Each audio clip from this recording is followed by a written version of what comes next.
ప్రస్తుతం రాష్ట్రంలో సరఫరాకు తగినంత విద్యుత్ డిమాండ్ లేదని ఇంధన శాఖ ముఖ్య కార్యదర్శి అజయ్ జైన్ వ్యాఖ్యానించారు.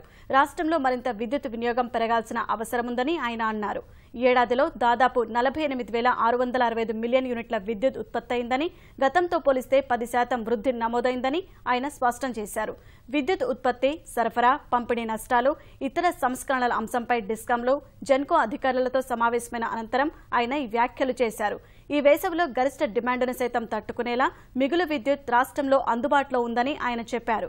సౌర విద్యుత్తో పాటు పవన విద్యుత్ రంగంలో మరో 3,500 మెగావాట్ల విద్యుత్ను వచ్చే ఏప్రిల్ నాటికి జోడించనున్నట్టు ఆయన వెల్లడించారు.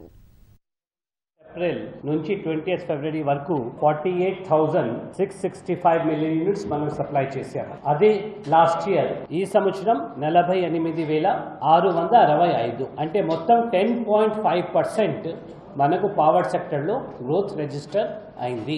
చాలా పవర్ ఉంది. అసలు పవర్ డిమాండ్ ఇంక్రీజ్ కావాలి అనేది మామూలుగా అయితే ఈ నెలల్లో అంటే 3 years బ్యాక్ మన ఫిబ్రవరి మార్చిలో ఎప్పుడు కూడా ప్రెస్ మీట్ పెట్టేవాళ్ళు ధైర్యం ఉండేది కాదు. మనకు 4 hours నుంచి 8 hours పెంచుతున్నాము. ఇండస్ట్రీకి 2 days పవర్ హాలిడే నుంచి 3 day పవర్ హాలిడే చేస్తున్నాము. ఈరోజు అటువంటి పరిస్థితి లేనే లేదు. ఈరోజు ముఖ్యంగా ఏం కావాలంటే పవర్ డిమాండ్ ఇంక్రీజ్ కావాలి. We are not satisfied with 10.5%. Minimum 15% growth ఉండాలి అనేది ఉద్దేశం. Energy efficiency in a big way, దీనివల్ల డిమాండ్ తక్కువ అయింది. అదేవిధంగా సోలార్ పంప్ సెట్స్ వాడుతున్నాము, దీనివల్ల కూడా డిమాండ్ తగ్గింది.